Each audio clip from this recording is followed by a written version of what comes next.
Good day, Ron Grimmels here with another DCS video.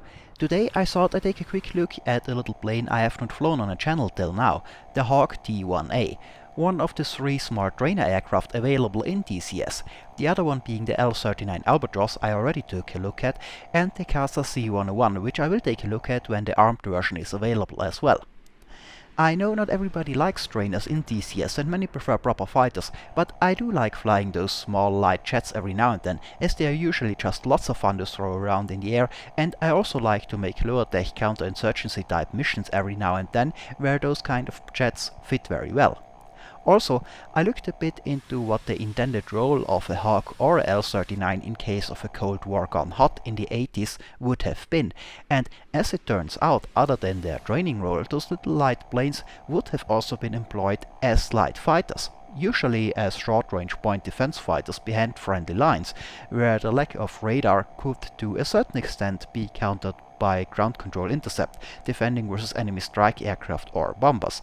And if you think about it, that makes sense. If you have a number of small little jets like a Hawk that can carry two modern sidewinders and you need all the proper fighters you can get on the front line, why not use the little Hawk as an emergency fighter to clear up real fighters for more important work? So one can certainly also build missions with a Hawk in a scenario like that. That would make sense. And that means they also fit in well with our growing supply on 70s and 80s era fighters, like the MiG-21, F-5 Tiger and the upcoming Wigan, on the multiplayer server without being particularly unrealistic. Since the Hawk would have been used as a point defense fighter by the British if the Cold War would have gone hot. In any case, let me give you a bit of a quick overview on the Hawk and also a bit of a comparison to the L-39, especially when it comes to how they handle, since the difference between the two there is quite interesting in my opinion. Now, the Hawk is developed by VR Simulations and is in early access. It has to be said that the Hawk did have some problems with bugs in the past and a lengthy development. There are still a few bugs with the plane's weapon systems, especially with sound and visuals. However, VR announced a large upgrade to the Hawk this year with lots of improvements. I do hope they get a handle on those bugs then, since I really like flying the Hawk. Now, the Hawk was originally developed by Hawker Siddeley in the late 60s and early 70s and entered service in 1976 in its original T1 version.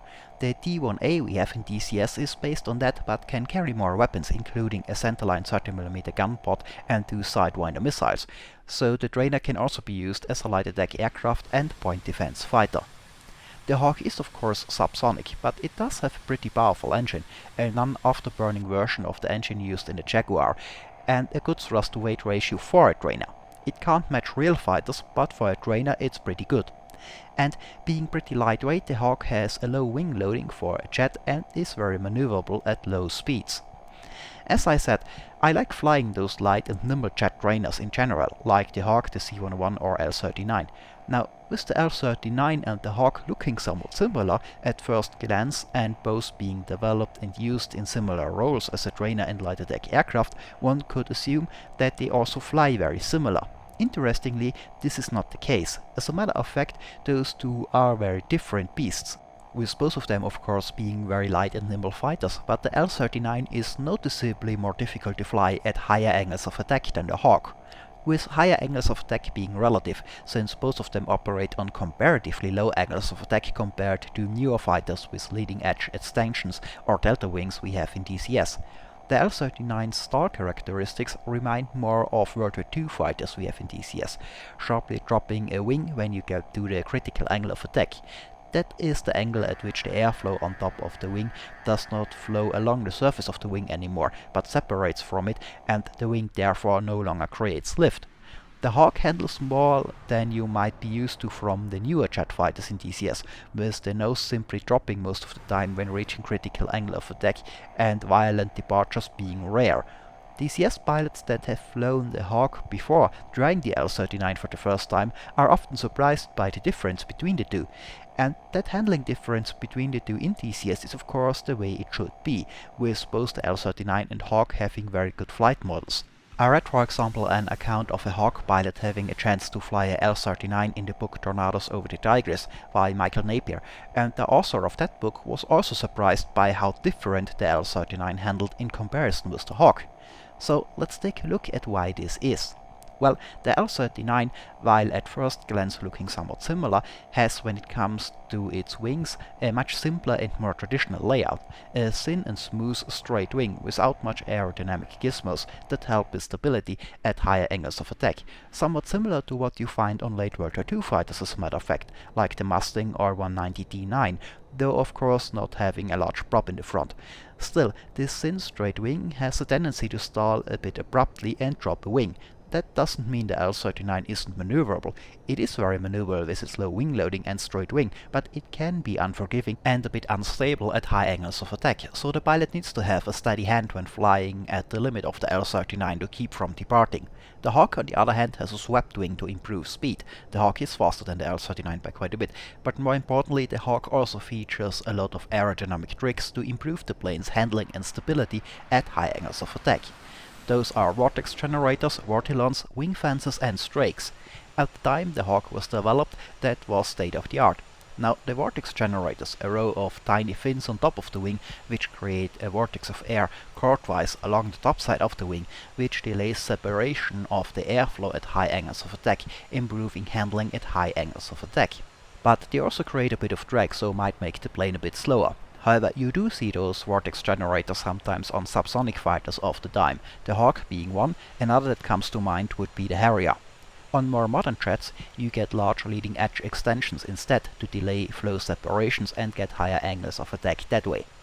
Now, vortilons or vortex pylons 3 per wing are placed on the underside of the wing and do have a similar job, creating a vortex to delay flow separation, though they do it a bit differently, by having the span-wise airflow you get on the swept wings like the Hawk flow around them. They should only create extra drag on high angles of attack though. Well, then we have the wing fence, which wraps around the leading edge in front of the wing. This one is there to stop the span-wise airflow you get on swept wings, the component of the airflow that is pointing outwards instead of back over the wing before it gets to the wingtips. The span-wise airflow gets faster the further out towards the wingtips it gets, increasing the effective angle of attack of the wingtips. That, if nothing is done to prevent it, leads to the wingtips stalling first, moving the center of lift forward and pushing the nose of the aircraft up when it reaches critical angle of attack, making the rest of the wing stall. A phenomenon often called the saber dance. The wing fence is one way to prevent that, with the span-wise airflow stopped before it reaches the wingtips, so they don't stall first, so the plane has a tendency to drop its nose as it reaches a critical angle of attack instead of raising it, and getting the nose down to get speed is what you want.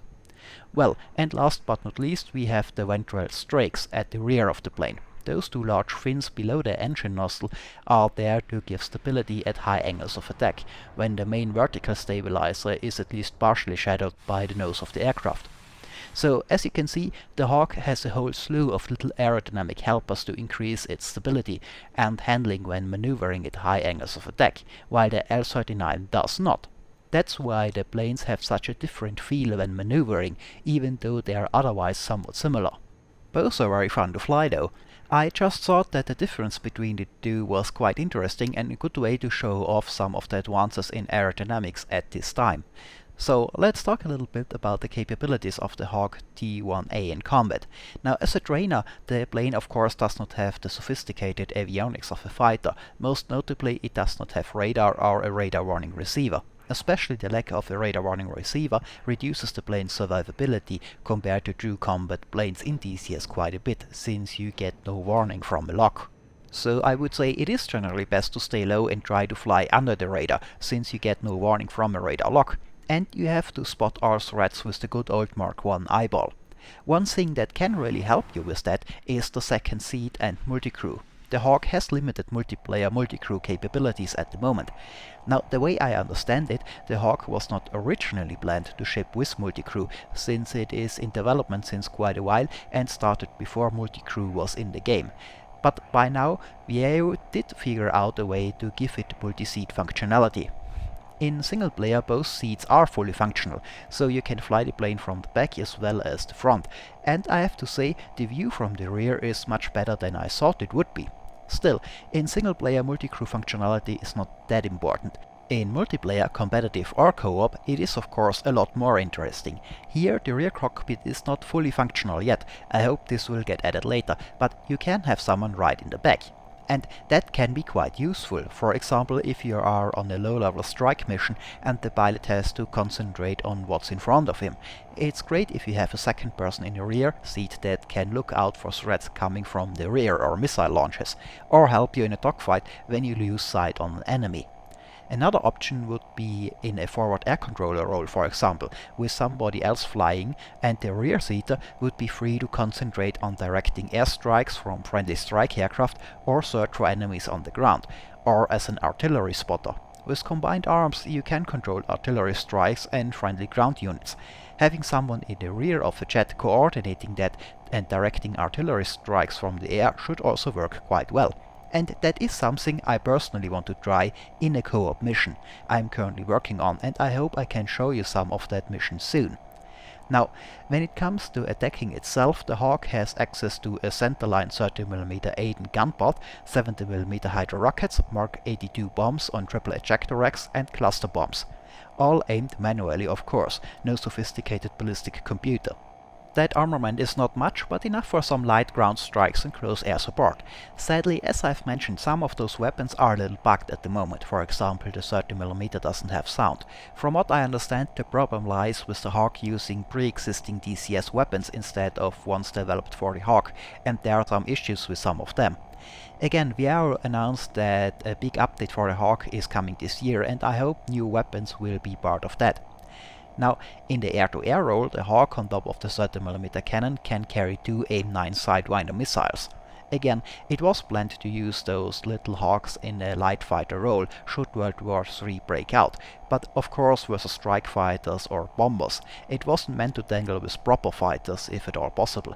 Still though, while the Hawk is much slower and less sophisticated than the proper fighter, it is very maneuverable, so if someone in a fighter underestimates your Hawk, you might still get a shot at one. If you can lure someone into a slow-speed turnfight, you might have good cards, but unless you meet someone with very little experience, they will stay fast and use their fighter's better speed and thrust-to-weight ratio to keep the upper hand, so it's better to stay out of sight when possible. Especially if in a scenario with modern fighters like fulcrums and flankers. We are getting more and more fighters from the 70s and 80s though, like the MiG-21 F5 Tiger or the Wigan, which I hope I can make a video on soon as well. And they themselves have less sophisticated radar and performance overall than the more modern F-15s and Su-27s. In such a more or less 80s Cold War scenarios, where the Hawk would belong, which we get more and more of these days, the Hawk has a little bit more survivability. A multiplayer sortie in a scenario like this is also something I hope I can bring you in a video soon, though not sure when, since I would like to do it with multi-crew, with either having a backsata or being one. Well, till then, this is a little bit of an overview on the Hawk T1A in DCS. As always, I hope it was informative, thanks for watching and maybe I'll see you next time.